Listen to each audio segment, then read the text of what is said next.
குருனி பிள்ளைகள் ஸ்டார்ட் பண்ணுவோம். பிள்ளைகள் தெளிவாக உங்களோட குரூப்ல போற அறிவுறுத்தலை பாருங்க. ரைட், அந்த அறிவுறுத்தலை பார்த்து பின்பற்றி கொள்ளுங்க. இன்றையோட பாறைகள் வகுப்பு நான் முடிஞ்ச பிறகு பிள்ளைகள் செய்முறை புவியியல் செக்ஷனுக்கு போறோம். அதுல நான் முதல்ல என்னென்ன வகுப்புகள் இந்த இன்றைய செக்ஷனை முதல்ல நான் உங்களுக்கு முடிச்சு போட்டு இன்றைய கொஞ்சம் பகுதி இருக்குது அதை முடிச்சு போட்டு நான் அடுத்த வகுப்புகள் எப்படி ஸ்டார்ட் பண்ண போறோம் அது தொடர்பான விடயங்களை நான் கதைக்கிறேன். இன்றைக்கு கொஞ்சம் தான் இருக்கு. ரைட், அதை முடிச்சு போட்டு அடுத்த வகுப்பு தொடர்பாக நான் உங்களுக்கு சில அறிவுறுத்தலை சொல்றேன். சில நேரங்கள்ல உங்களுக்கு 2 வகுப்பு 3 வகுப்பா மாறி உங்களுக்கு வரலாம். இப்பைக்கு 9ஆம் மாதம் 8ஆம் மாதம் உங்களுக்கு 4 வகுப்பு நடக்கும். 8ஆம் மாதத்துல இருந்து ஃபுல்லா 4 வகுப்பு நடக்கும். இப்போ விரைவாக அந்த குறிப்பிட்ட அந்த லீவு காலம் இருக்கும், 1 மாதம் மேல எக்ஸாம், அதுக்குள்ள கொஞ்சம் வேகமா கெவியான பகுதிகளை முடிக்கிறதுக்கு பார்ப்பேன். ஸோ நாங்க வளமையா வார பிள்ளைகள் உங்களுக்கு தெரியும், தொடர்ச்சியாக நாங்க பாறைகள்னு சொல்ற பாடத்தை இன்றைக்கு முடிச்சு போட்டு எப்படி வகுப்பு தொடர்பாக கதைக்கிறேன், என்ன நடக்க போகுதுன்னு சொல்ற இனி விடயத்தை சொல்றேன். நீங்களும் உங்கள் சந்தேகத்தை கேட்கலாம். முதல்ல கொஞ்சம் போகுதுன்னு இன்றைக்கு இருக்குது, அதை பார்த்து போட்டு வகுப்பு ஒழுங்கு சம்பந்தப்பா ஒழுங்குபடுத்தி கொள்றாரு. ரைட் பிள்ளைகள், உங்களுக்கு தெரியும் நாங்கள் பாறைகளை பத்தி போன 2 வகுப்புக்கு முன்னுக்கு படிக்க தொடங்கினோம். இந்த பாறைகள் உண்மையிலேயே ஒரு 2 வகுப்புல படிக்கிற விஷயம் நாங்க இன்னைக்கு கொஞ்சம் பகுதி மிச்சம் இருக்கு படிக்க போறோம். ரைட், உண்மையிலே பாறைகள்ற பிரதானமாக பார்த்தது வகைப்பாடு. பாறைகள்ற வகைப்பாடு உங்களுக்கு தெரிய வேணும். நாங்க 3 வகையான பாறைகள் படிக்கிறோம். பாறைகள் 3 வகையாக வகைப்படுத்தி அந்த ஒவ்வொரு வகைகளையும் கற்றுக்கொண்டு வா. அந்த வகையில முதலாவது வகை தீப்பாறை. எங்களுக்கு அது தெரியும், தீப்பாறை. 2வது வகை நாங்க படிச்சு கொண்டிருக்கிறோம் இப்ப அடையல் பாறை. போன வகுப்பும் இந்த வகுப்புல இருந்து படிச்சு கொண்டிருக்கிறோம் அடையல் பாறை. 3வது பாறை உருமாறிய பாறை. 3 வகையான பாறை இருக்கு. இந்த உருமாறிய பாறையை பத்தி இன்னும் நாங்க படிக்கல. ரைட், பாறைகள்ற வகை தீப்பாறை, அடையல் பாறை, உருமாறிய பாறை என்று பாறைகள் 3 வகையாக பிரிக்கப்பட்டிருக்கு அல்லது வகைப்படுத்தப்பட்டிருக்கு. என்னத்தை பேஸ் பண்ணி, என்னத்திற அடிப்படையில இந்த பாறைகள் 3 வகையாக பிரிக்கப்பட்டிருக்கின்றால், பாறைகள்ற ஃபார்மேஷன், பாறைகள்ற உருவாக்கம், பாறைகள்ற தோற்றம், பாறைகள்ற பிறப்பு. ஆங்கில சொல் ஒன்றுதான் ஃபார்மேஷன். தமிழ் சொல்ல நிறைய இருக்கு. பிறப்பு, தோற்றம், உருவாக்கம். நல்ல தமிழ் உருவாக்கம். பாறை உருவாகிற விதத்தின் அடிப்படையில பாறை 3 வகை. பாறை உருவாகிற விதத்தின் அடிப்படையில பாறை 3 வகை. ஒன்று பிறப்பு அல்லது தோற்றம் அல்லது உருவாக்கம். இந்த 3 அடிப்படையில பாறையை 3ஆ பிரிச்சாச்சு. தீப்பாறை, அடையல் பாறை, உருமாறிய பாறைன்னு 3ஆ பிரிச்சிருக்கு. தீப்பாறை, அடையல் பாறை, உருமாறிய பாறைன்னு 3ஆ பிரிச்சிருக்கு. சரி, அப்ப என்னத்தை பேஸ் பண்ணி இந்த உருவாக்கம், ஃபார்மேஷன், பிறப்பு, தோற்றத்தை வச்சுக்கோ. ரைட், போன வகுப்புல நாங்க வடிவா படிச்சோம். இந்த தீப்பாறையோட உருவாக்கம் இத்த வரைக்கும் எங்களுக்கு தெரியும். தீப்பாறை எப்படி உருவானதுன்னு நீங்க வடிவா கதைப்பீங்க. எண்ணத்துல இருந்து தீப்பாறை எப்படி உருவானது? மக்மாவுல இருந்து மக்மா பூமிக்கு வெளியே வந்து அது குளிர்வடைந்து உருவானது தீப்பாறை என்று தீப்பாறையோட உருவாக்கம் நீங்க வடிவாக கதைப்பீங்கள். ரைட், 2வது அடையல் பாறையோட உருவாக்கம் நாங்க போன வகுப்புல படிச்சோம். அது நான் இன்றைக்கு மறுபடியும் ஞாபகப்படுத்துவேன். அடையல்கள், அடையல்கள், அடையல்கள். அப்ப அடையல் பாறை எண்ணத்துல இருந்து உருவானது அடையல்கள். அடையல்கள் கொண்டு செல்லப்பட்டு படிய விடப்பட்டு ஒட்டி இறுகி உருவானது அடையல் பாறை. சோ அடையல் பாறையில உருவாக்கமும் நாங்க படிச்சு அதுல இடையில அப்படியே இருக்கிறோம். அதை தொடர்ச்சியா பார்க்க போறோம். ரைட், உருமாறிய பாறை தொடர்பாக நாங்க இன்னும் ஒன்றும் படிக்கல, அது அப்படியே இருக்கட்டும். சோ தீப்பாறையில வகைப்பாடு படிச்சோம். இதுதான் நாங்க கொஞ்சம் பெருசா படிச்சோம். பாறைகள்ற வகை 3டா. பாறைகள்ற வகை 3: தீப்பாறை, அடையல் பாறை, உருமாறிய பாறை. இதுல தீப்பாறையிட வகை நாங்க படிச்சோம். 3 விடயத்தை வச்சுக்கொண்டு தீப்பாறையை நாங்க படிச்சு கொண்டிருந்தோம். அதாவது ஒன்று தீப்பாறையில இடத்தின் அடிப்படையில 2ஆ பிரிச்சோம். அதாவது ஒன்று தள்ளல் தீப்பாறை, புறந்தல் வெளியே உருவாகிறது மக்மாவான. இன்னொன்று தலையீட்டு தீப்பாறை. சோ இடரீதியா தீப்பாறைய மூண்டா பிரிச்சோம். அதாவது தள்ளல் தலையீடு. இரண்டாவது புள்ளிகள் தீப்பாறைய நிறத்தின் அடிப்படையில மூண்டா பிரிச்சோம்.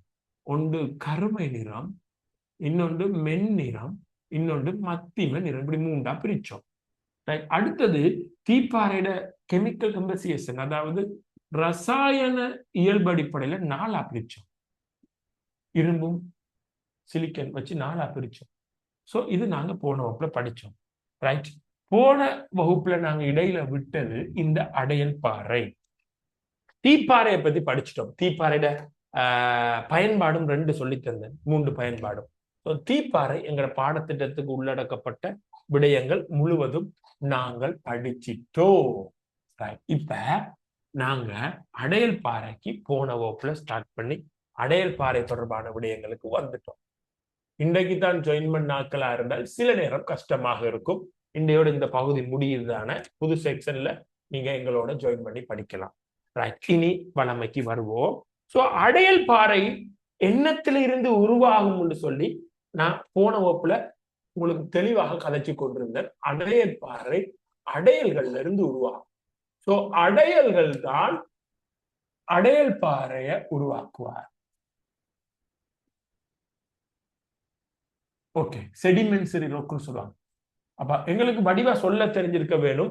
அடையல்கள்ல இருந்து அடையல் பாறை உருவாகும். இதுல அடையலுக்கு என்ன நடக்கும்னு சொல்லி தந்தேன். அடையல்கள் கொண்டு செல்லப்படும், அது படிய விடப்படும், அது ஒட்டப்படும், அது இறுகி அடையல் பாறையா போகும். இவ்வளவு நாங்க படிச்சுட்டோம். ரைட். 1 மினிட் பிள்ளைகள், 1 மினிட், ஒரு 1 மினிட் வெயிட் பண்ணி ஓகே, ஒரு 1 மினிட்.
சாரி பிள்ளைகள், சரி சரி. Okay okay okay, right right, start பண்ணு. சரி, ரைட், ஓகே பிள்ளைகள். போன வகுப்புல நாங்க கதைச்சோம், ஞாபகம் இருக்குதான்னு பாருங்க. இப்ப குழம்புறதுக்கு ஒண்ணும் இல்லை, கிளியர். ஆரம்பத்துல இருந்து படிக்கிற பாடம் ஒவ்வொன்றையும் தெளிவா விபரமாக நாங்க படிச்சு கொண்டு போயிடுவோம். கஷ்டப்பட தேவையில்லை, குழப்பம் கொள்ள தேவையில்லை. அடையல் பாறை எண்ணத்திலிருந்து உருவாகும் அடையல்கள். சரியா? இந்த அடையல்கள் 3 விதமா அடையல்களை பிரிச்சு நான் போன வகுப்புல உங்களுக்கு சொன்ன, உங்களுக்கு ஞாபகம் இருக்கலாம். ஆனா இருக்க வேணும்னு தான் சொல்லணும். இந்த போன வகுப்பு முழுக்க அடையல் பாறையை உருவாக்குற அடையல்களை பத்தி கதைச்சோம். அடையல்களை 3 விதமா பிரிக்கலாம். அடையல் பாறையை உருவாக்குகின்ற இந்த அடையல்ல இருந்தான அடையல் பாறை உருவாகுவார். இந்த அடையல்களை போன வகுப்புல 3 வகைப்படுத்தினோம். ஒன்று உடைத்துகளான அடையல். ஞாபகம் இருக்கோ தெரியல, இந்த உடைத்துகளான அடையலை பத்தி நான் கொஞ்சம் வடிவா விபரமாக உங்களோட கதைச்சேன். அது என்ன உடைத்துகளான அடையல், அது என்னன்னு கதைச்சேன். உடைஞ்ச துண்டுகள் எல்லாம் கதைச்சேன், உடைத்துகளான அடையல். 2வது தண்ணியில கரைஞ்சிருக்கிற கெமிக்கல் அடையலை பத்தி கதைச்சோம். ரசாயன அடையலை பத்தி கதைச்சோம். ரசாயன அடையல்களை பத்தி 2வது கதைச்சோம். 3வது கதைச்சோம் தாவர விலங்குகின்ற பொடி பார்ட்ஸ், அதுல எச்சங்களை கதைச்சோம். பொடி பார்ட்ஸும் எச்சங்களும் சேதன அடையல். உங்களுக்கு அப்ப போன வகுப்புல நான் வடிவாக காட்டி தந்தேன். சேதன அடையல்கள் இப்ப 3 விதமான அடையல்கள் இருக்குன்னு போன வகுப்புல படிச்சோம். அடையல் பாறை எண்ணத்திலிருந்து உருவாகுவார், அடையல்கள்ல இருந்து. அந்த அடையல்கள் 3 விதமான அடையல் இருக்கு.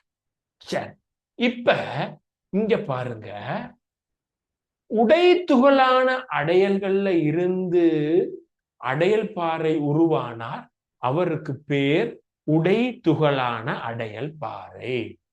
அல்லது இந்த முறையில உருவான அடையல் பாறைய பொறிமுறையால் உருவான அடையல் பாறைன்னு சொல்லுவாங்க. பொறிமுறையால் கொஞ்சம் ஈஸி. பொறிமுறையால் உருவான அடையல் பாறை. நான் அதை அழிச்சிருவேன், கொஞ்சம் விளங்கிக் கொண்டு. ரைட், இப்ப பாருங்க, கெமிக்கல்கள் கொண்டு செல்லப்பட்டு அது ஜாயிண்ட் ஆகி அது இறுகி கல்லு பாறையா போனால், ரசாயனங்களால் உருவாக்கப்பட்டால் அந்த அடையல் பாறைக்கு பேர் ரசாயன முறையால் உருவான அடையல் பாறை. சேதன எச்சங்களால அடையல் பாறை உருவாக்கப்பட்டால் சேதன முறையால் உருவான அடையல் பாறை. அடையல் பாறைய அந்த எண்ணத்திலிருந்து அடையல் பாறை உருவாகும் அடையல் 3 விதமான அடையல் இருக்கு. அந்த ஒவ்வொரு அடையல்கள்ல இருந்து உருவாகிற விதத்தை வச்சு அடையல் பாறை 3 டைப், 3 வகை.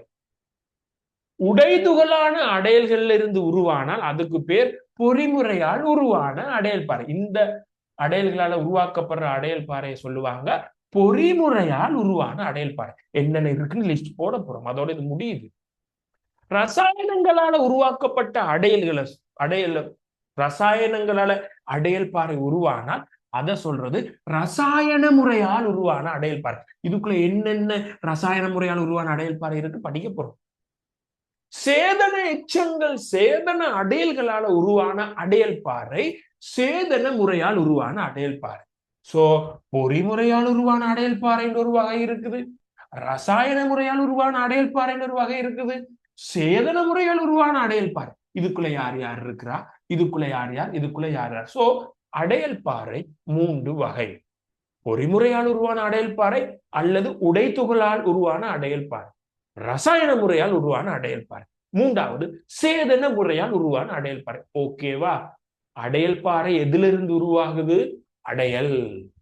அந்த அடையல் பாறையிட 3 வகை: பொறிமுறையால் உருவான அடையல் பாறை, சேதன முறையால் உருவான அடையல் பாறை, ரசாயன முறையால் உருவான அடையல் பாறை. அடையல் பாறை எப்படி உருவாகும்? அடையல் பாறையிட 3 வகை. இது கிளிக் ஆகிட்டா? அடையல் பாறை எப்படி உருவாகும்? அடையல்கள் கொண்டு செல்லப்பட்டு படிவு செய்யப்பட்டு ஒட்டி இறுகி உருவாகும். அடையல் பாறையுடைய 3 வகை என்ன? பொறிமுறையால் உருவான அடையல் பாறை, ரசாயன முறையால் உருவான அடையல் பாறை, சேதன முறையால் உருவான அடையல்.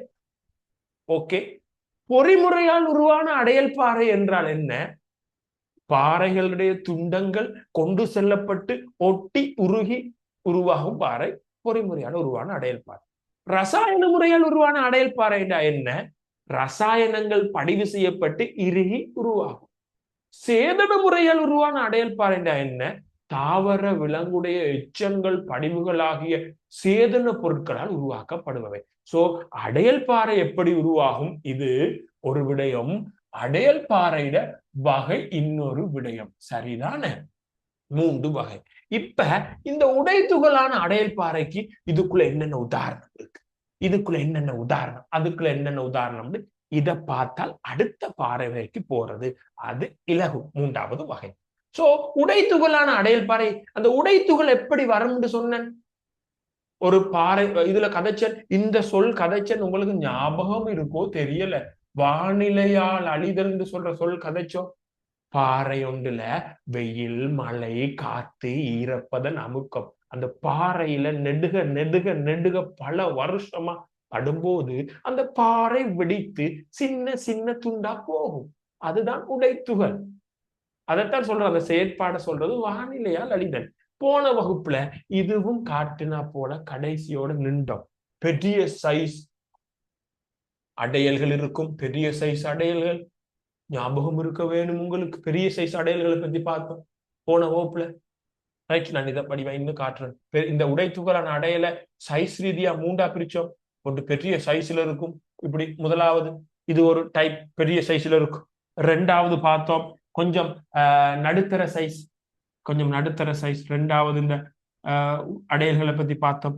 3வது பார்த்தோம் சின்ன சின்ன சின்ன சின்ன சின்ன சின்ன பொடி துணிக்கை அடையல்களை 3ஆ பிரிச்சோம். ஞாபகம் இருக்கா? சரி, இந்த பெரிய சைஸ் அடையலை சொல்லுவாங்கடா. இந்த இப்ப நாங்க நிக்கிறது இதுக்குள்ள உடைத்துகள். பெரிய சைஸ் அடையலை சொல்லுவாங்கடா. ஆங்கிலத்துல இப்படி சொல்லுவாங்க. எப்படி? ருடேசல், ருடேசஸ் ருடேசஸ் ருடேசஸ் ருடேசஸ் சொல்லுவாங்க. சில டைம்ல ஆட்களையும் பேசுவாங்க ருடேசஸ். அதாவது பெரிய முரட்டு, ஒரு கரடு முரடான ஒரு எரும மாட்டு, நம்ம தமிழ்ல பேசுவோம் எரும மாடா தடிமாடா, எரும மாடா தடிமாடான்னு பேசுறது ஆங்கிலத்துல ருடேசஸ் பேசுவாங்க. ருடேசஸ் ருடேசஸ்னா பெரிய முரட்டுத்தனமான ஆட்கள். அப்ப இந்த இடத்துல அந்த உடைஞ்ச துண்டுகள் பெரிய முரட்டுத்தனமான துண்டுகள். அத ருடேசஸ் ஆங்கிலத்தில் சொல்லு. தமிழ்ல கரடு முரடு. நல்ல தமிழ் கரடு. இதுக்கு என்னடா கரடு முரடு. பெரிய சைஸ் அடையல்றா கரடு முரடு. சோ இந்த உடைத்துகளான அடையல் 3 சைஸ். ஒன்று பெரிய கரடு முரடு முரட்டு சைஸ், நம்மட சொல் முரட்டு சைஸ். நடுவுல இருக்கிறது ஒரு மீடியம் சைஸ், அதாவது மண்ணாலானது, மண் சைஸ், மண்ணாலானது மண் சைஸ். நடுவுல இருக்கிறார் மண்ணாலானது மண் சைஸ்.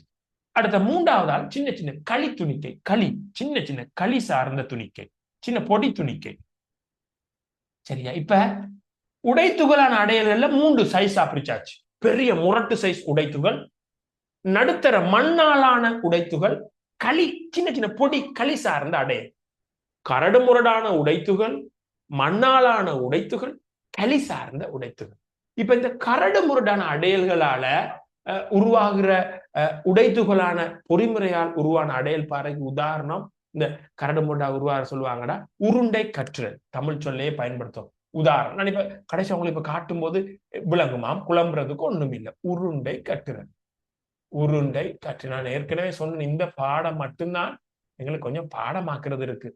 சில சொற்கள் உருண்டை கட்டுறல், உருண்டை கட்டுறல் சொல்லுவாங்க. அதாவது இது ஆங்கிலத்துல பிரேசியான்னு சொல்லுவாங்க. அதை பத்தி விபரமா எங்களுக்கு தேவையில்லடா. இந்த பேர் மட்டும் இந்த இடத்துல வரும்னு தெரிஞ்சிருந்தால் போதும். உருண்டை கற்றுறல். இந்த பெரிய பெரிய சைஸ் எல்லாம் ஜாயின் பண்ணி பெரிய உருண்டை கல்லா இருக்கும். ஆங்கிலத்துல பிரேசியான்னு சொல்லுவாங்க. அது எங்களுக்கு தேவையில்லை, இருக்கட்டும். 2வது போல்டர் களின்னு சொல்லி உருவாகும். போல்டர் களி, பெரிய பெரிய களி, பெரிய பெரிய சைஸ் கட்டிகள் உருவாகி போல்டர் களின்னு சொல்லுவாங்க. அது இருக்கட்டும். மண்ணாலான சைஸ், மண் சைஸ்ல இருக்கிற பொறிமுறை அடையல்களினால் உருவாக்கப்படுற அடையல் உடைத்துகளான அடையல் பாறைக்கு உதாரணம் மணற்கல். மண் ஜாயின் பண்ணி பாறையா இருக்கும், அதுக்கு பேர் மணற்கல். களி சார்ந்த அடையலினால் உருவாக்கப்படுறதுக்கு சேற்றுக்கள் சொல்லுவாங்க. சேற்றுக்கள், சேற்றுக்கள் அல்லது களிக்கல், களிக்கல், களிக்கல். சில இடத்துல மாக்கல், மாக்கல்லும் சொல்லுவாங்க. மாக்கல், சேலன்னு சொல்லுவாங்க. பிள்ளைகள் இதோட இவர் பினிஷ். இனி நமக்கு குழப்பம் இல்லை. ஓகே, இப்ப நான் வாரன் ஒரு இடத்துல கை வச்சு அந்த இடம் இந்த மாதிரி விளங்கி இருக்கீங்களான்னு பாருங்க. நான் இப்ப சொல்ல போறது உங்களால புரிஞ்சு கொள்ளலன்னு பாருங்க. இப்ப நான் உங்களுக்கு சொல்லி தந்திருக்கிற 3, 4, 5, 6 உதாரணம். என்னத்துக்கான உதாரணம்னு சொன்னால் உடை துகளான அடையல்களினால் உருவாக்கப்பட்ட அடையல் பாறை. இதுக்குள்ள நான் இப்ப சொல்லி இருக்கிற உதாரணம் அடையல் பாறைக்கு உதாரணம். இதுக்குள்ள சொல்ல போறதும் அடையல் பாறைக்கு உதாரணம் தான். இதுக்குள்ள சொல்ல போறதும் அடையல் பாறைக்கு உதாரணம் தான். அதுல மாற்று இல்லை தானே. ஆனால் இதுக்குள்ள சொல்லி இருக்கிற உதாரணம் உடை துகளான அடையலினால் உருவான அடையல் பாறைக்கு உதாரணம், அல்லது பொறிமுறையால் உருவான அடையல் பாறைக்கு உதாரணம். 2, 5, 6. இதுக்குள்ள சொல்ல போற அடையல் பாறைக்கு உதாரணம் ரசாயன முறையால் உருவான அடையல் பாறை. இதுக்குள்ள சொல்ல போற பாறை உதாரணம் அடையல் பாறை தான். என்ன அடையல் பாறை? சேதன முறையால் உருவான அடையல் பாறைக்கு உதாரணம் இதுக்குள்ள சொல்ல போற. சோ இதுல குழப்பம் இல்லதானே, நமக்கு எந்த குழப்பமும் இல்லைன்னு இதுக்குள்ள. சரி, இப்ப பாருங்க, இந்த இடத்துல நான் கைய வைக்கிறேன். இந்த மணற்கல்ல கைய வச்சால் உங்களுக்கு சொல்ல தெரியணும், மணற்கல்லுன்னு சொல்றது மண்ணாலான அடையல்களினால் உருவாக்கப்பட்ட பொறிமுறையால் உருவான அடையல் பாறை. இந்த மணற்கல் மண்ணாலான அடையலால் உருவாக்கப்பட்டிருக்கு, பொறிமுறையா. ரசாயன முறை இங்கே போயிருக்கு. அப்ப இது பெரிய குழப்பம் இல்லை தானே. திரும்ப இன்னொரு பேப்பரோ அதை செய்யும் போது இது உங்களுக்கு வந்து நிற்கும் தானே. நோட்ஸ்ல இப்படி அட்டவணை இல்லை. அப்ப இதுகளை தான் வகுப்புல தயாரிச்சு விளங்கி கொள்ற வேலை, ரஃபா எழுதுறது, ஷோர்ட் நோட்ஸ்ல எழுதுறது, அதுதான் இது. சரி, இப்ப ரசாயன முறையால் உருவான அடையல் பாறைக்கு உதாரணங்கள் சொல்லித்தார். முதல்ல எல்லா கெமிக்கலும் அடையல் பாறை உருவாக்க முடியாது. சில கெமிக்கல் தான் அடையல் பாறை உருவாகும். அது எப்படியாப்பட்ட கெமிக்கல்? சில கெமிக்கல் கார்பனேட் சொல்ற கெமிக்கல், கார்பனேட் சொல்ற கெமிக்கல் வந்து அடையல் பாறை உருவாக்குவார். இந்த கார்பனேட் சொல்ற கெமிக்கல் அடையல் பாறை உருவாக்குவார். அது என்ன அடையல் பாறை இருக்கும்? சல்பேட், சல்பேட் சொல்ற கெமிக்கலும் அடையல் பாறை உருவாக்குவார். சல்பேட் சொல்ற கெமிக்கலாலே அடையல் பாறை உருவாக்கும். அது நாங்க என்னன்னு பார்ப்போம். குளோரைட்னு சொல்றதும் அடையல் பாறை உருவாக்கும். குளோரைட், குளோரைட்னு சொல்றது நம்ம உப்பு சொல்லுவோம். சிலிக்கேட்டும் அடையல் பாறை உருவாக்கும். சிலிக்கேட்னு சொல்ற கெமிக்கலும் அடையல் பாறை உருவாக்கும். சிலிக்கேட். அடுத்தது இரும்பு ஆக்சைடு, இரும்பு ஆக்சைடுன்னு சொல்ற கெமிக்கலும் அடையல் பாறை உருவாக்கும். சரி, இப்ப இந்த இடத்துல நாங்க பார்க்க போறோம். கொஞ்சம் கஷ்டம் தான். நான் சொன்னேன் ஏற்கனவே, பாறைகள் சொல்ற செக்ஷன் கொஞ்சம் கஷ்டமா இருக்கு. இதுதான் எனக்கு ஜியோகிராபில சில சொற்கள் எனக்கு சொல்லி சொல்லி வாடமா போயிடுச்சு. உங்களுக்கு கஷ்டமா இருக்கும் இந்த சப்ஜெக்ட் பாறைகள். அதுக்கப்புறம் வாரதுகள் எல்லாம் படிக்கும் போதே இலகுவா அப்படியே எழுதக்கூடியது.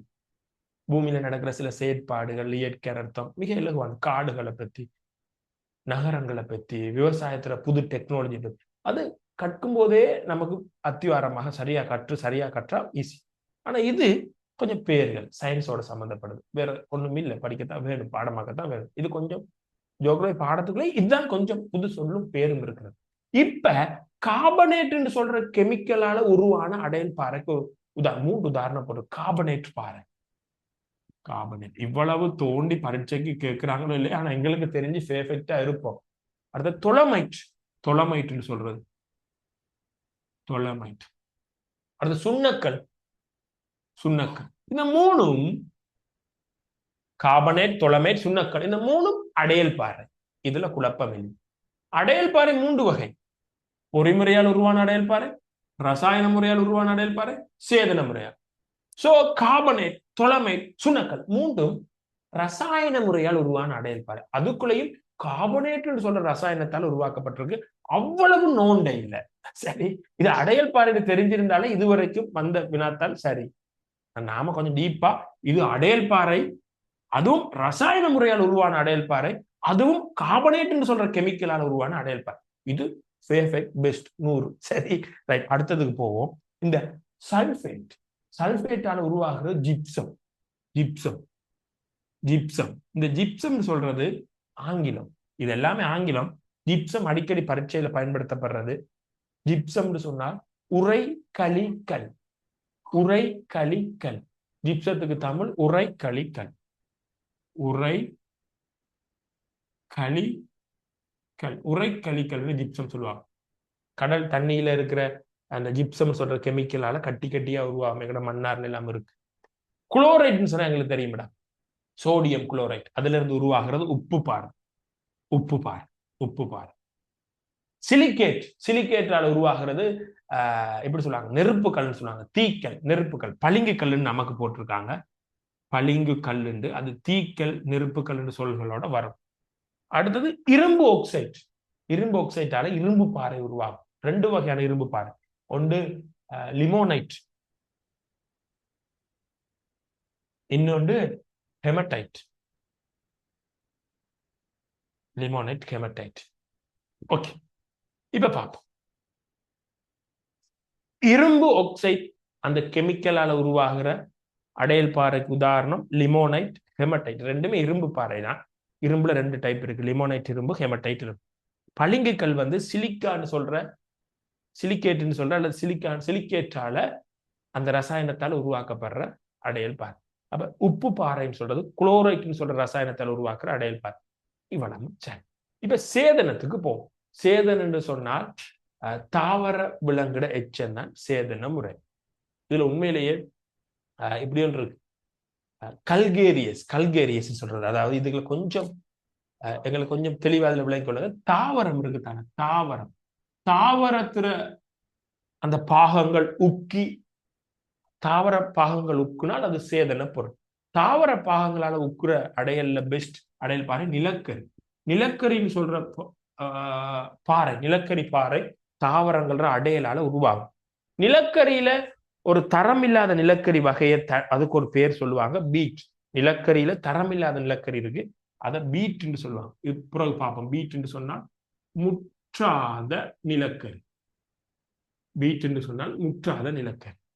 சோ தாவரங்கள்ற அடையலால் உருவாக்கப்படுறது பீட், நிலக்கரி. இந்த இடத்துல சிலிக்காவும் விலங்குகள்ல இருந்து சிலிக்காவும் உருவாக்கப்படுறது. சிலிக்காவும் விலங்குகள்ல இருக்கிற சிலிக்காவாலையும் ஜிப்சம் உருவாகும். இந்த இடத்துல ஜிப்சம் 2 பக்கமும் வருது. இது கொஞ்சம் கஷ்டம், ஆனா இந்த குழப்பமானது வாரது ஒரு முறை பரீட்சைக்கு வாரதில்லை, ஆனா நாங்க தெரிஞ்சு கொள்ளுவோம். ரைட். அதே மாதிரி சில சுண்ணக்கள் சார்ந்த சேதன பொருள், சுண்ணக்கள் சார்ந்த சேதனம், சுண்ணக்கள். இந்த சுண்ணக்கள் சார்ந்தது கடல்கள் இருக்கிற அந்த கல்சியம் சார்ந்த சுண்ணக்கள், அதாவது கல்சியம். இதுல கதைக்கிற சுண்ணக்கள்னு சொன்னா கல்சியம், சுண்ணக்கள்னு சொல்றதை விட கல்சியம். இந்த கல்சிய சேதன பொருட்கள், கடல்ல வாழ்ற மீன்ற எலும்பு கூடுகள், அந்த தாவரங்கள்ன்ற சில விஷயங்கள், அடுத்தது நத்தைகள், அந்த ஓடுகள், இந்த மாதிரி விடயங்கள், கடல்ல வாழ்ற இந்த மாதிரி விடயங்கள்ற அந்த அதுல இருந்து வர கல்சியத்தால உருவாகிற சொல்றது சுண்ணக்கல் முருகக்கல் பாறை. சுண்ணக்கல் பாறை, முருகக்கல் பாறை, சுண்ணக்கல் முருகக்கல் பாறை. இது இந்த கல்சியத்தால உருவாக்கப்படும். இதுலயும் உண்மையிலேயே நம்ம உடம்புலயும் இரும்பு இருக்கு, இரும்பு சத்து இருக்கு. சோ விலங்குகள்ல இருந்து அவங்களோட இரும்புகள்ல உருவாக்கப்படுறதும் இருக்கு. இரும்பு இருக்கு, இரும்பாக்கமுற்று இரும்பு கல் உருவாகும். இரும்பு கல்லுன்னு சொல்லுவாங்க. இப்ப நான் இதை சமரி பண்றேன். இரும்பு கல். இப்ப உங்களுக்கு விலங்கு இருக்கா குழப்பம் இல்லாம நான் சொல்றது கொஞ்சம் பெரிய செக்ஷன். இது மட்டும் பெருசு இல்ல, புது பேர்களடா, கஷ்டம்டா. எனக்கு இது பிடிக்கல, உங்களுக்கு பிடிக்குமா? சரி பரவாயில்ல, பிடிக்கலையோ 2 பேரும் படிக்கத்தான் வேணும். சரி, இப்ப உங்களுக்கு விலங்குதான்னு பாருங்க. நான் கேட்கிற 2 கேள்வி இப்ப சேம் விலங்குதான்னு பாருங்க. ஒண்டடா, அடையல் பாறை உருவாக்கம் கிளியர் தானே. அடையல்கள் கொண்டு செல்லப்பட்டு அது படிய விடப்பட்டு அது ஒட்டி இறுகி அடையல் பாறை உருவாகும். ஏன் இந்த கொண்டு செல்றல், படிதல், இதை பத்தி நான் விபரமா நமக்கு இந்த இடத்துல இல்லவே இல்லை. எங்களுக்கு தெரியணும் அடையல்கள் இருந்துதான் அடையல் பாறை உருவாகுது. இதுதான் எங்கட இந்த கொண்டு செல்லல், படிதல் நாங்க செகண்ட் டைம்ல படிப்போம்டா. அடையல்கள் எப்படி கொண்டு போகப்படும், நதி எப்படி கொண்டு போகும், காத்து எப்படி கொண்டு போகும் படிப்போம். அந்த இடத்துல இது வரும். சரி, இப்ப அடையல்கள் கொண்டு செல்லப்பட்டு படிய விடப்பட்டு ஒட்டி உருவாகுவது அடையல் பாறை. சரி, 3 வகையான அடையல் பாறை இருக்கு. பொறிமுறையால் உருவான அடையல் பாறை, ரசாயன முறையால் உருவான அடையல் பாறை, சேதன முறையால் உருவான அடையல் பாறை. இந்த பொறிமுறையால் உருவான அடையல் பாறைக்கு 1, 2, 3, 4, 5, 6 உதாரணம். ரசாயன முறையால் உருவான அடையல் பாறைக்கு 3, 4, 5, 6, 7, 8 உதாரணம். சேதன முறையால் உருவான அடையல் பாறைக்கு 2, 4, 5, 6 இன்னும் இருக்குது. எங்கட பாடப்படப்புக்குள்ள இவ்வளவு தான் பேசிக். சரி, நாங்க அடுத்த விஷயத்துக்கு போறோம். அதாவது இந்த அடையல் பாறையிட பயன்பாடு நான் உங்களுக்கு சொல்லித்தரேன். அடையல் பாறையோட பயன்பாடு படிச்சு போட்டு அதுக்கு பிறகு உருமாறிய பாறை, அது மிக இலகுவானதான். உருமாறிய பாறையில மிக இலகுவானது, அது கஷ்டம் இல்லை. அது சின்ன துண்டு, சின்ன பகுதி. இப்ப அடையல் பாறையோட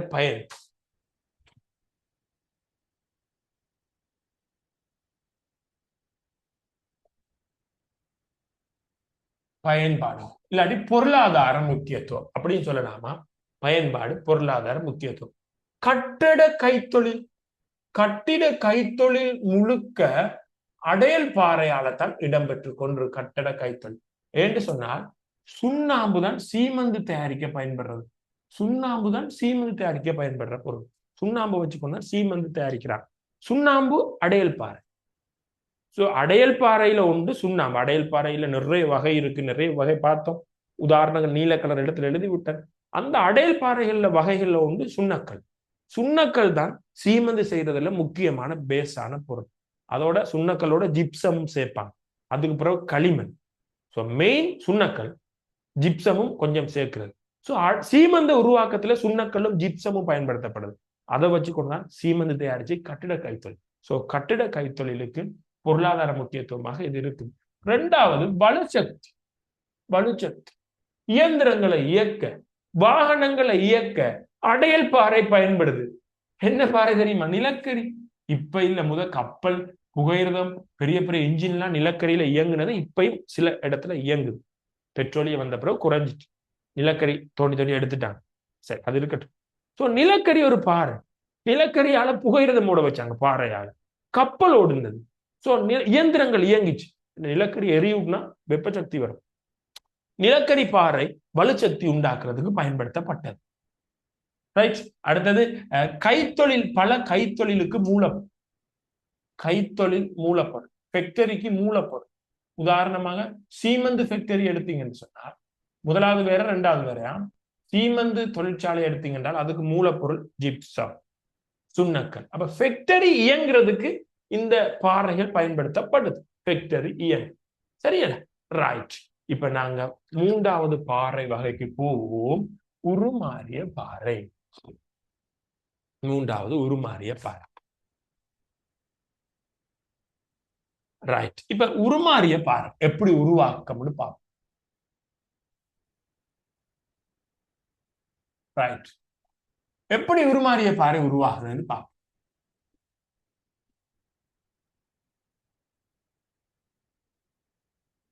உருமாறிய பாறை எண்ணத்திலிருந்து உருவாகுதுண்டா? டே, தீப்பாறை எண்ணத்திலிருந்து உருவாகிச்சு? மக்மா. அடையல் பாறை எண்ணத்திலிருந்து உருவாகிச்சு? அடையல். இப்ப உருமாறிய பாறை எண்ணத்திலிருந்து உருவாகுதுன்னு சொன்னால் இது வடிவ சொல்ல பாருங்க. உருமாறிய பாறை, ஏதோ ஒரு பாறை உருவம் மாறி உருவாயிற்று. அதாவது இவர மூலம், ரெண்டு மூலம் இருக்கு இவருக்கு. ரெண்டையும் நான் என்னன்னு சொல்றேன். யாருக்கு?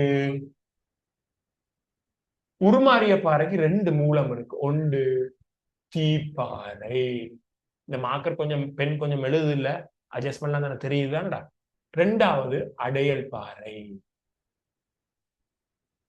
டே, இந்த இடத்துல கவனிக்க வேணுமடா வடிவா. நீங்க இப்ப நான் சொல்ல போறத வடிவா கவனிக்க வேணும்.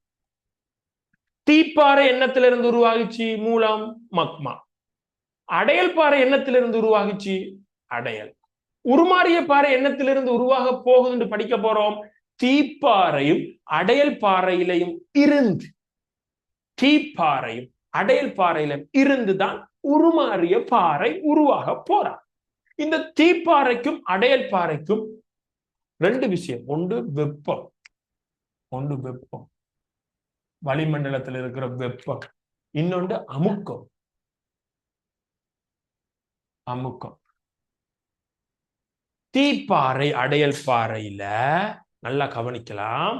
தீப்பாறை அடையல் பாறையில வெப்பமும் அமுக்கமும் தொடர்ச்சியாக தாக்கும் போது, தீப்பாறையில வெப்பம் அமுக்கமும் தொடர்ச்சியாக தாக்கும் போது அந்த தீப்பாறை, இப்ப உதாரணம் ஒரு தீப்பாறை இருக்குது. தீப்பாறையில வருஷ கணக்கா வெயில் பட்டுக்கொண்டே இருக்கும்.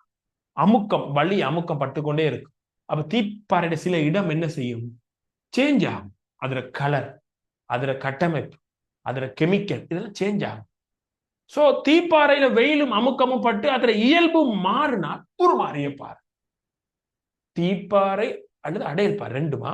தீப்பாறை அடையல் பாறையில வெப்பமும் அமுக்கமும் பிரயோகிக்கப்பட்டு பலகாலம் அது உருமாற்றம் அடைந்தால் அதுல பௌதிக ரசாயன இயல்பு மாறினால் ரெண்டும் போடுவோம். இதில் பௌதிக ரசாயன தீப்பாறையில் அடையல் பாறை, தீப்பாறை மற்றும் அடையல் பாறை இந்த இடத்துல மற்றும் போடுவோமே.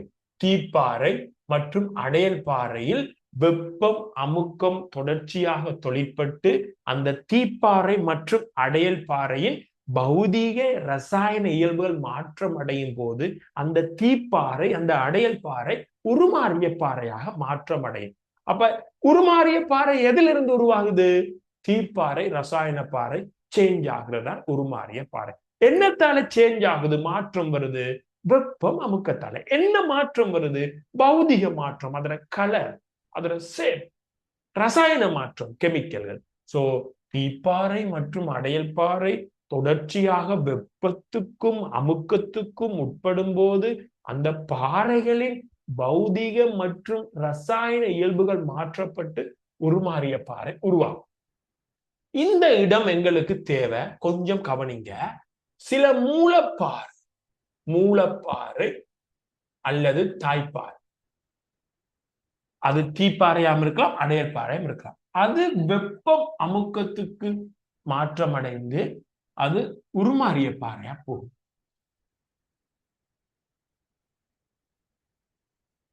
சரி, இது பாடமாக்கியே ஆக வேணும். கொஞ்சம் கஷ்டமா இருக்கலாம், அட்ஜஸ்ட் பண்ணி கொள்ளுங்க. ரைட். புத்தகத்துல ஆங்கில சொல் மட்டும் போட்டிருக்கு, பரீட்சைக்கு தமிழ் சொல் தான் வாரது. அதனால நான் கதைக்க போறத கொஞ்சம் பாருங்க வடிவா. கருங்கல் என்று சொல்றது இருக்கு.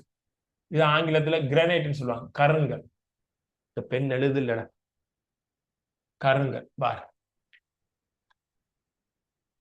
ரைட். கருங்கல் என்று சொல்ற ஆங்கிலத்தில் கிரனைட் சொல்லுவாங்க, ஆங்கில சொல் தேவையில்லை. கருங்கல் ஒரு தீப்பாறைடா. அந்த கருங்கல் வெப்பத்துக்கும் அமுக்கத்துக்கும் உட்பட்டு அது உருமாறிய பாறையா போகும். அது என்னவா போகும் என்றால் எங்கட புத்தகத்துல நைஸ்ன்னு போட்டிருக்காங்க. நைஸ், இப்படி நைஸ்ன்னு போட்டுவாங்க. நையன்னா இசன்னு போடுவாங்க. நைஸ், நைஸ்ன்னு சொல்றது ஆங்கில சொல். பரீட்சைக்கு ஒருபோதும் ஆங்கில சொல் வாரதில்லை. தமிழ்ல பளிங்கடுக்கு பாறை, பளிங்கடுக்கு பாறை, பளிங்கடுக்கு பாறை. சோ இப்படி கேட்பாங்க. கருங்கல் உருமாற்றத்துக்கு பின் எவ்வகையான உருமாறிய பாறையா போகும்? பளிங்கடுக்கு பாறை. ரிபேஸ்லயும் கேட்பாங்க. பளிங்கடுக்கு பாறையின் மூலப்பாறை தாய்ப்பாறை என்ன? பளிங்கடுக்கு பாறை என்னத்துல இருந்து வந்திருக்குது? கருங்கல். ரெண்டாவது இதே மாதிரி அடுத்தது மணற்கல். மணற்கல், மணற்கல் ஒரு அடையல் பாறை. நாங்க படிச்சோம், பொறிமுறையால் உருவான அடையல் பாறையில 3 சைஸ் படிச்சோம். பெரிய முரட்டு சைஸ், ரெண்டாவது மண்ணாலான சைஸ், களி சார்ந்த சைஸ். அதுல இந்த ரெண்டாவது இருந்த மண்ணாலான சைஸா அந்த சின்ன அடையல்கள் ஜாயின் பண்ணி உருவாகிறதா மணற்கல். அப்ப மணற்கல் ஒரு அடையல் பாறை. இவருக்கு வெயிலும் அமுக்கமும் தாக்குனால் அவர் உருமாறிய பாறையா போவார். என்ன வகையான பாறையா போவார்னு எங்களுக்கு புத்தகத்துல போடப்பட்டிருக்கு. குவாட் சைட், எங்களோட கைட்ல போடப்பட்டிருக்கு. குவாட் சைட் பரீட்சைக்கு ஆங்கிலம் வர்றது இல்ல. ஃபைனல் எக்ஸாம் தமிழ் படிகப்பார், படிகப்பார், படிகப்பார். ஓகே. மூன்றாவது சுண்ணக்கல். சுண்ணக்கல் ஒரு அடையல் பாறை. சுண்ணக்கல் ஒரு அடையல் பாறை. அது ரசாயன முறையாலையும் சுண்ணக்கல் உருவாகி இருக்குது, சேதன முறையாலையும் சுண்ணக்கல் உருவாகி இருக்குது. இந்த சுண்ணக்கல் சொல்ற அடையல் பாறை வெப்பம் அமுக்கத்தால் உருமாற்றம் அடைந்து அது என்னவா போகும்னு சொன்னால் சலவை கல்லாக போகும். சலவை கல், சலவை கல். அத எங்களுக்கு புத்தகத்துல மாபிள்னு போட்டிருக்காங்க. மாபிள், மாபிள், சலவை கல், மாபிள். இதைத்தான் சில டைம்ல பளிங்கடுக்கு, சாரி பளிங்கு பாறைன்னு சொல்லுவாங்க. இது நமக்கு தேவையில்லை. சலவைக்கல் அல்லது மாபிள். அடுத்தது நாலாவது, கொஞ்சம் கவனிச்சு கொள்ளுங்க, மாக்கல். இது சில டைம்ல ஓர்டர் மாறி வரும். இந்த பக்கம் எழுதுற மாக்கல்ல இங்கால போட்டு இது மாறி நான் எழுதின பிறகு சொல்றேன். மாக்கல்னு சொல்றது உண்மையிலே அடையல் பாறை. இது இருக்கட்டும். மாக்கல், இந்த மாக்கல் என்னவா போகும்னு போட்டிருக்காங்கன்னா சிஸ்டா போகுமா. சிஸ்ட், சிஸ்டண்டா வரிப்பாறை. தமிழ்ல சிஸ்ட வரிப்பாறைன்னு சொல்லுவாங்க. அல்லது சிஸ்ட வரிப்பாறைன்னு தான் அதிகம் பயன்படுத்துவாங்க. வரிப்பாறை அல்லது சிராயல்னு சொல்ற சொல் பெருசா பயன்படுத்த மாட்டாங்க. வரிப்பாறை தான் தமிழ். இந்த சொல் முக்கியம், தமிழ் சொல் முக்கியம். வரிப்பாறை சிஸ்டுக்கு தான் தமிழ் வரிப்பாறை. ரைட். இந்த பக்கம் மாக்கள். சில டைம்ல இந்த மாக்களத்துக்கு இங்க போட்டு இங்கேயும் போடுவாங்க. அது குழம்ப தேவையில்லை.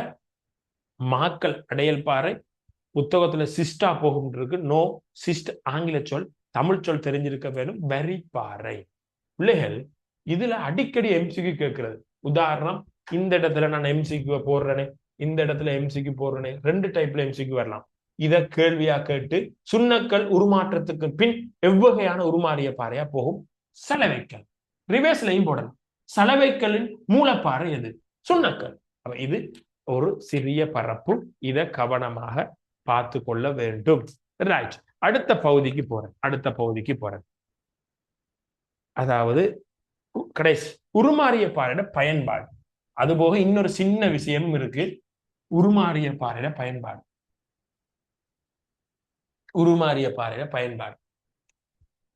உருமாறிய பாறை நிறைய பெருமதி வாய்ந்த பாறை தான். உருமாறிய பாறைகள் நிறைய பெருமதியான பயன்பாட்டை கொண்டு. அதாவது இந்த உருமாறிய பாறையில சிலது உரம், பசலை உற்பத்தி,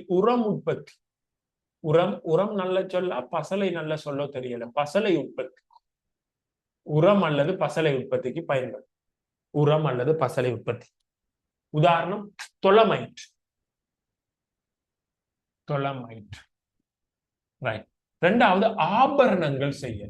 ஆபரணங்கள், நகைகள், ஆபரணங்கள் செய்யறதுக்கு இந்த பாறையை பயன்படுத்துவாங்க. உதாரணம், நமக்கு அது வரையில வைரம் ஒரு உருமாறிய பாறை. அது ஆபரணங்கள் செய்ய பயன்படுவாங்க. அதே மாதிரி கட்டடக்கலைகள், சிற்பங்களுக்கும் இது பயன்படுறது. கட்டடக்கலையை விட சிற்பக்கலை, பல சிற்பங்கள் செய்யறதுக்கு இந்த பாறைகள் பயன்படுத்துவாங்க. இலங்கையெல்லாம் இந்த உருமாறிய பாறைகளை பயன்படுத்தி நிறைய சிற்பங்கள் செஞ்சிருக்கிறாங்க. பிள்ளைகள் இன்னொரு விடயம், கடைசி பெரிய கஷ்டம் இல்லதானே? ரைட். புத்தகத்துல இருக்க பார்த்தா அவங்களுக்கு விடாங்க. இன்னொரு விடயம் பிள்ளைகள், நம்ம நீரியல் வட்டம் படிச்சோம், ஞாபகம் இருக்கு தான்? நீரியல் வட்டம். தண்ணி ஆவியாகி போகும், திரும்ப அது மழையாக வரும், திரும்ப தண்ணி ஆவியா போகும். இப்படியே தானே இருக்குது நீரியல் வட்டம். படிச்சோம் தானே? இப்ப இந்த இடத்துல இந்த நீரியல் வட்டம் தாய்ப்பாறை, மூலப்பாறை 2 3 சொல்லலாமா? 1 சொல்லலாம். ரைட். மூலப்பாறை, தாய்ப்பாறை 1. இந்த நீரியல் வட்டம் மாதிரி பாறை வட்டம் இருக்கு பிள்ளைங்க. நீரியல் வட்டம் மாதிரி பாறை வட்டம் இருக்குது. தண்ணி ஆவியாகி முகிலா போய் மழையா பெஞ்சு சமுத்திரத்துக்கு வந்து திரும்ப போய் இப்படி தண்ணி வட்டமா சுத்துற மாதிரி பாறைகள், தீப்பாறை, அடையல் பாறை, உருமாறிய பாறை இப்படி வட்டமா சுத்து. எப்படின்னு நான் காட்டுறேன், கொஞ்சம் பாருங்க. இது பாடத்திட்டத்துல எங்களுக்கு போடப்படையிலடா, சும்மா தெரிஞ்சு கொள்ளுங்க. பாடத்திட்டத்துல நேரடியா போடப்படையில. சப்போஸ் தெரிஞ்சு கொள்ளுங்களேன். தீப்பாறை இருக்கு, அடுத்தது அடையல் பாறை இருக்கு. அடையல் பாறை சும்மா தெரிஞ்சு கொள்ளுவோமா? சின்ன விஷயம், ஈஸி, இப்பயே பிடிச்சிருவீங்க. உருமாறிய பாறை 3 பாறை இருக்கு. உருமாறிய பாறை. இப்ப இது 3 எப்படி ஒரு வட்டமா செயற்படுதுன்னு காட்டுறேன். இங்க பாருங்க, இதுல கொஞ்சம் விளங்கி கொள்ள முடியும். தீப்பாறை எண்ணத்திலிருந்து உருவாகுதுன்னு பாருங்களேன். தீப்பாறை எண்ணத்துல, இதுல ஸ்டார்ட் பண்ணுவோமே, மக்மா. தீப்பாறை எண்ணத்துல இருந்து உருவாகும். மக்மாண்டா பாறைக்குளம். மக்மா என்ன நடந்து தீப்பாறையா போகும்? குளிர்வடைந்து மக்மா குளிர்வடைந்து தீப்பாறையா போகும். சரிதானே? இப்ப இந்த தீப்பாறை என்ன செய்யும் சொன்னால், உடைஞ்சி சின்ன சின்ன துண்டா போகும். என்னத்தால உடையும்? வானிலையால் அழிதல். இந்த தீப்பாறை வானிலையால் அழிதலால உடைஞ்சி சின்ன சின்ன துண்டா போகும். அது என்ன? அடையல். இப்ப அடையல்ல இருந்து யார் உருவாகுவா? அடையல் பாறை உருவாகும். அடையல்ல இருந்து அடையல் பாறை உருவாகும். சரி. இப்ப இந்த தீப்பாறையும் இந்த அடையல் பாறையும் வெப்பத்துக்கும் அமுக்கத்துக்கும் உட்படும். தீப்பாறையும் அடையல் பாறையும் வெப்பத்துக்கு அமுக்கத்துக்கு உட்படும். வெப்பம் மற்றும் அமுக்கத்துக்கு உட்பட்டு உருமாறிய பாறை உருவாகும். சரி. அப்ப இவற்ற இருந்து இப்படி சொல்லலாம், உருமாறிய பாறை உருவாகும். பிறகு இந்த உருமாறிய பாறை என்ன செய்யும் சொன்னாடா, சாரி, மக்மாவா போகும். இது உருமாறிய பாறை உருகும். நாங்க இந்த உருமாறிய பாறை எப்படி உருகும்னு சொல்லி பூமிக்குள்ள நடக்கும். உருமாறிய பாறை நிலத்துக்குள்ள புதைஞ்சு, உருமாறிய பாறை மட்டுமில்ல, பாறைகள் நிலத்துக்குள்ள புதைஞ்சிடா இப்படி புவி மேற்பரப்பு, இது மரம் வைங்கள, புவி மேற்பரப்புல இருந்து பாறைகள் நிலத்துக்குள்ள புதைஞ்சி அது உருகி மக்மாவா போகும். இந்த சிஸ்டம் நாங்க இன்னும் அடுத்தடுத்த பாடத்துல படிப்போம். பாறைகள் எந்த இடத்துல புதைஞ்சி எப்படி மக்மாமா போகும்னு படிப்போம். சோ உருமாறிய பாறை மறுபடி உருகி போய் மக்மாவா போகும். அப்புறம் மக்மா குளிர்வடைஞ்சு கட்டியா தீப்பாறை, தீப்பாறை உடைஞ்சு அடையல்கள் இருந்து அடையல் பாறை. இது ஒரு வட்டமாக பாறை வட்டம்னு சொல்லி தொழிற்பட்டு கொண்டு இருக்குதுடா. இது ஒரு புத்தகத்துல போட்டிருக்கு. இது பாடத்திட்டத்துல நேரடியா போடப்படையில. சோ நான் இதை உங்களுக்கு வடிவா சொல்லி தாரேன் பிள்ளைகள். நான் இன்றைக்கு அடுத்த அலகுகள் ஸ்டார்ட் பண்றது தொடர்பாக கதை போன்றிருந்தேன். அடுத்த வகுப்புல நான் செய்முறைப்பொருள் ஸ்டார்ட் பண்ணும்போது அதை நான் ஒழுங்குபடுத்திட்டு கதைக்கிறேன் பிள்ளைகள். அடுத்த வகுப்பு செய்முறைப்பொருள் ஸ்டார்ட் பண்ண போறோம். ஜியோகிராபி 3ஆ பிரிஞ்சு படிக்கிறோம். பௌதிக புவியியல் அதுல 5 அலகு படிச்சுட்டோம். அறிமுக அலகு. 2வது கொஞ்சம் கவனிச்சு கொள்ளுங்க. இந்த ரெக்கார்டிங்க பாக்குறாங்க, எனக்கு போட்டு மெசேஜை போட்டு இப்ப என்ன போகுது, என்னென்ன படிச்சீங்கன்னு சொல்லப்படுத்தாதீங்க. ஜியோகிராபியை 3ஆ பிரிச்சோம். பௌதிக புவியியல், மாநில புவியியல், செய்முறைப்பொருள். ஜியோகிராபியை 3ஆ பிரிச்சு தான் படிக்கவே வேணும், படிக்கிறது. அதனால பௌதிக புவியியல்ல 5 பகுதி முடிச்சிட்டோம். சின்ன சின்ன குட்டி பகுதியும் ஒரு பெரிய பகுதியும். அதாவது முதலாவது புவியியல் என்னென்று படிச்சோம். அடுத்த பௌதிக புவியியல் உப அலகுகள் படிச்சோம். அதுக்கு பிறகு புவி தொகுதி படிச்சோம். புவியிட உள்ளமைப்பு படிச்சோம். இன்றையோட பாறைகள். இப்படி 5 செக்ஷன் பௌதிக புவியியல்ல படிச்சு முடிச்சாச்சு 15 வகுப்புல. மாநில புவியியல் சொல்ற செக்ஷன் இன்னும் படிக்கவே இல்லை. அது வெறும் நோட்ஸுகள், ஈஸி. செய்முறை புவியியல் வடிவா எக்ஸ்பிளைன் பண்ணி படிக்கணும். நாங்க அடுத்தது படிக்க போறது செய்முறை புவியியல். அதுக்கு உங்களோட கையில பயிற்சி புத்தகம் கட்டாயம் இருக்க வேணும். தயவு செய்து அடுத்த வகுப்புக்குள்ள பயிற்சி புத்தகம் எடுத்துக்கொள்ளுங்க. வகுப்புல ஏதாவது மாற்றம், டைம் டேபிள் மாற்றம் ஏதாவது தேவை இருந்தா வகுப்புல கதைப்பேன். நோட்ஸ் எல்லாம் குரூப்ல போட்டிருக்கிற, எடுத்துக்கொள்ளுங்க. இது 2027க்குரிய வகுப்பு இல்ல, இது 2028க்குரிய வகுப்பு. யாராவது 2027 பிள்ளைகள் மாறி இதுல இருந்து நீங்க படிக்கலாம்னு நினைச்சா படிக்க முடியாது. இது 2028. 2027 பிள்ளைகள் தெரியாமல் இருந்தால் 2027 பிள்ளைகளுக்கு உங்களுக்கு வகுப்பு நடந்து கொண்டிருக்குது. தேர்ட் முடிஞ்சு 13ஆம் ஆண்டுக்கு போறோம். அப்படி வரப்போற ஆக்கள் இந்த வாட்ஸ்அப் நம்பருக்கு வளமையா வந்து கொண்டிருக்கிறார்கள் போடாதீங்கடா, என்னோட வளமையா வகுப்புக்கு வாராக்கள் போடாதீங்கடா. நீ வளமையா வகுப்புக்கு வாராக்கள் இதை கவனத்துல எடுக்க வேணாம். அது அவன் போடுறான் மெசேஜ். 077 31 48 264 சொல்ற வாட்ஸ்அப்புக்கு மெசேஜ் பண்ண முடியும். 2027 ஜியோண்டா உங்களுக்கு அந்த குரூப்புக்குரிய டீட்டெயில்ஸ் போடுவேன். ஓகே பிள்ளைகள், குட் நைட். சந்தேகத்துக்கு நேரம் தரையில டைமும் ஆகிட்டு அடுத்த வகுப்புல சந்திப்போம். Good night. ஓகே.